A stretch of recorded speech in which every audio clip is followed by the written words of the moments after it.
the implementation of 4Ps in BARM would be supervised by the DSWD and no longer by the Bangsamoro Government, one option that we looked at is if we contractualize within the Bangsamoro Government. Ministry, office, and agency would know that they have to go through the greening process of, for example, when you propose new positions. So essentially, these are new plantilla positions because they used to be contract of service positions. But just to be clear, this is just the personal services component of the Pantawid Pamilyang Pilipino Program.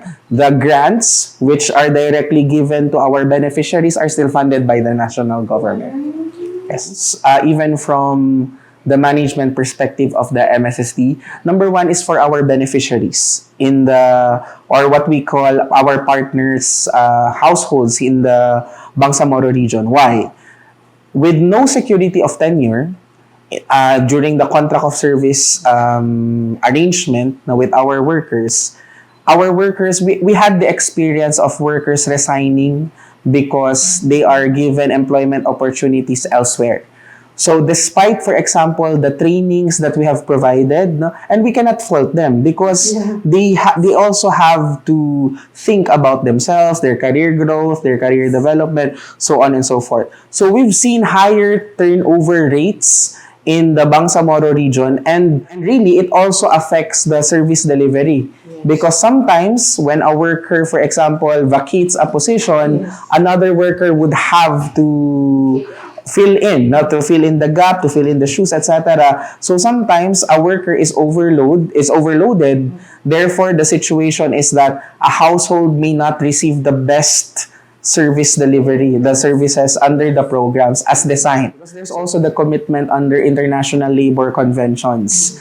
Essentially, government agencies across the globe are supposed to find a way to regularize their workers. It has been noted time and again that the Philippine bureaucracy, not just the Bangsamoro government, this is part and parcel of our commitment to make sure that our workers have security of tenure, have the benefits that they so rightly deserve. They also have the 13th-month pay, the mid-year, the uniform allowance, clothing allowance. Yes. That's really the heart of the issue on security of tenure. But now with contractual appointments, although again, there can also be some issues on security of tenure, but now it's government service. So they can already start, like there's already employment, they already have a relationship even with the GSIS. So we are so excited for our workers. We want to make sure and assure the Bangsamoro communities that only those who have worked so tirelessly to implement and enforce the Pantawid Pamilyang Pilipino Program would be prioritized in the contractualization. As of now, we are in the screening process, and by the first week of March 2026, the initial 500 plus appointments will be issued by our minister. We already have a step-by-step process. I can also share with you the document to that effect. Our workers in the 4Ps unit have already been informed as well. I've met with them, their heads, the focals, the provincial heads were also here, all of them, even from Tawi-Tawi.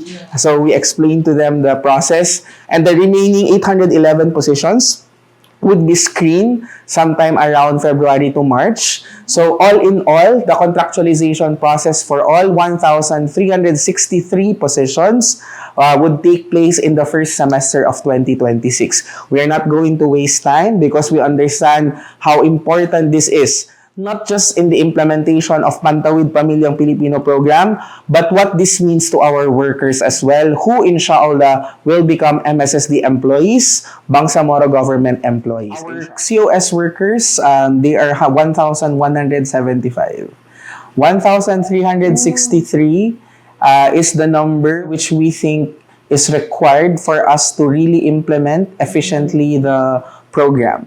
In the previous setup, the people in BARM, our 4Ps workers in BARM, are doing the exact same work with their counterparts in other regions. But they do not receive 13th-month pay, 14th-month pay.